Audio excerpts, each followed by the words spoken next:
solo creer en Él.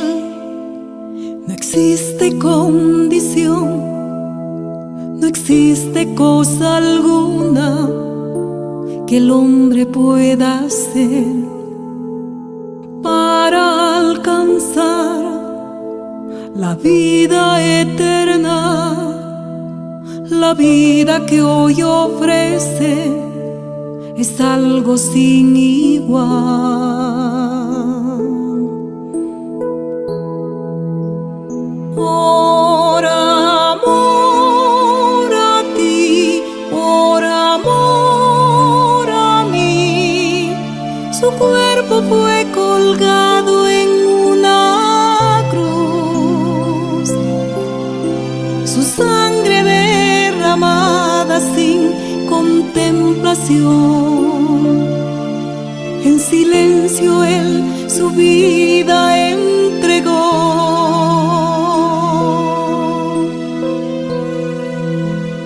Por salvarme a mí, por salvarte a ti, su sangre derramada ya pagó el precio del pecado y la condenación, y la vida eterna Él nos concedió.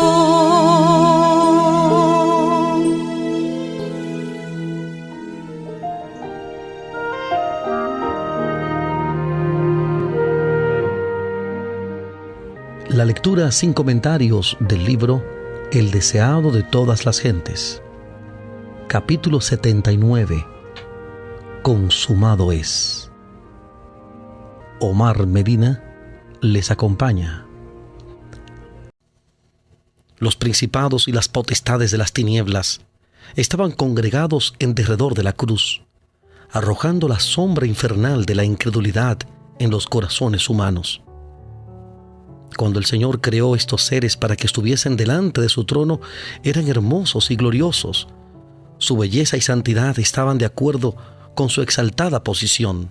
Estaban enriquecidos por la sabiduría de Dios y ceñidos por la panoplia del cielo.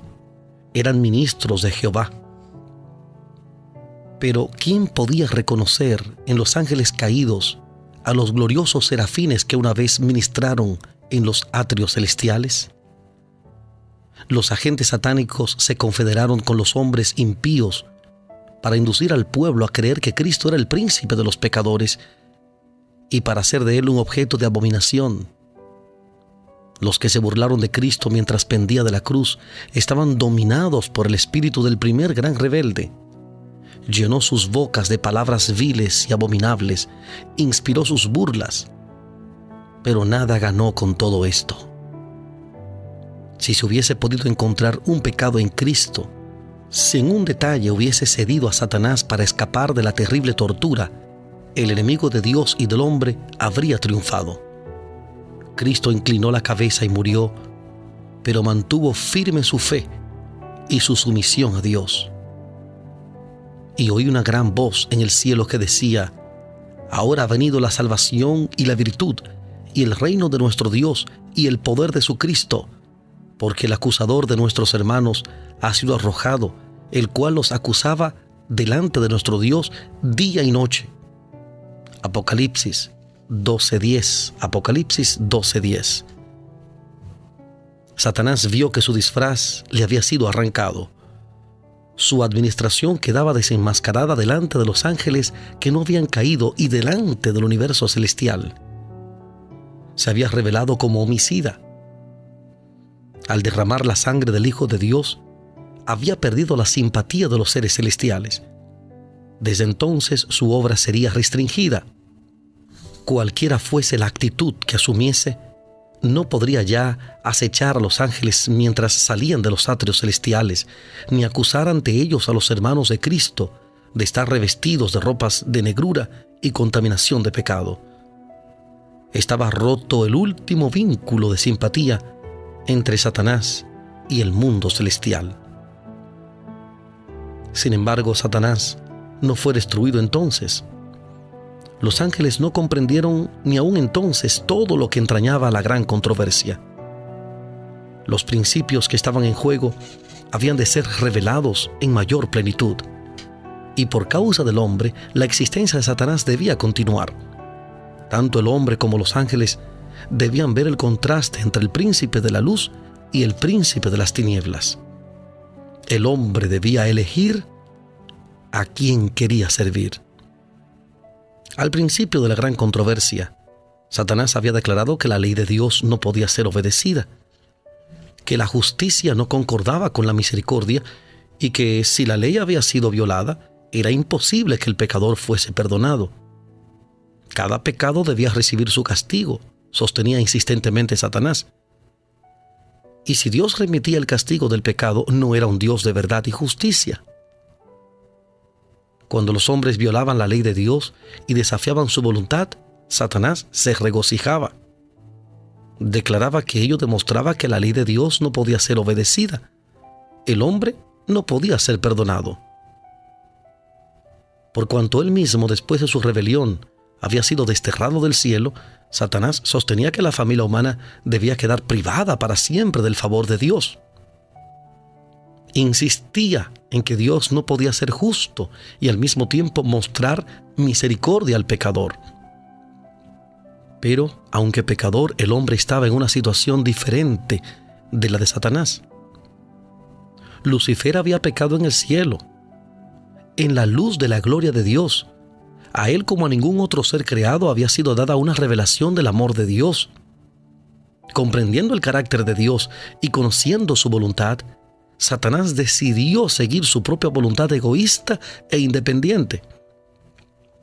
Su elección fue final. No había ya nada que Dios pudiese hacer para salvarle. Pero el hombre fue engañado. Su mente fue entenebrecida por el sofisma de Satanás. No conocía la altura y la profundidad del amor de Dios.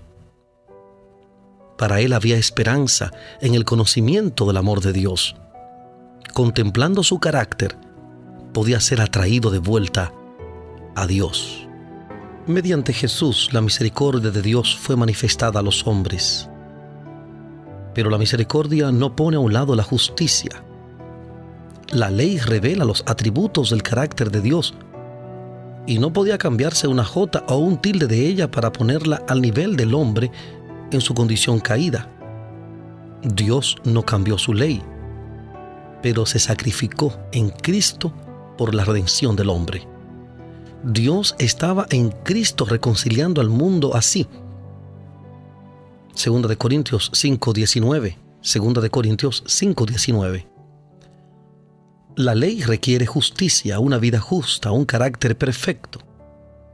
Y esto no lo tenía el hombre para darlo. No puede satisfacer los requerimientos de la santa ley de Dios. Pero Cristo, viniendo a la tierra como hombre, vivió una vida santa y desarrolló un carácter perfecto. Ofrece estos como don gratuito a todos los que quieran recibirlos.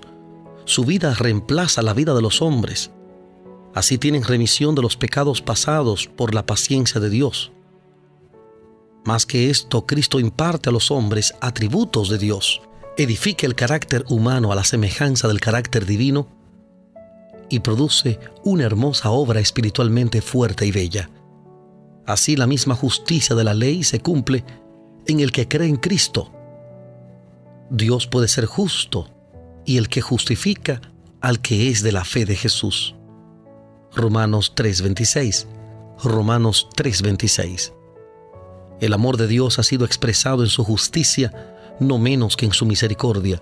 La justicia es el fundamento de su trono y el fruto de su amor. Había sido el propósito de Satanás divorciar la misericordia de la verdad y la justicia. Procuró demostrar que la justicia de la ley de Dios es enemiga de la paz. Pero Cristo demuestra que en el plan de Dios están indisolublemente unidas. La una no puede existir sin la otra. La misericordia y la verdad se encontraron. La justicia y la paz se besaron.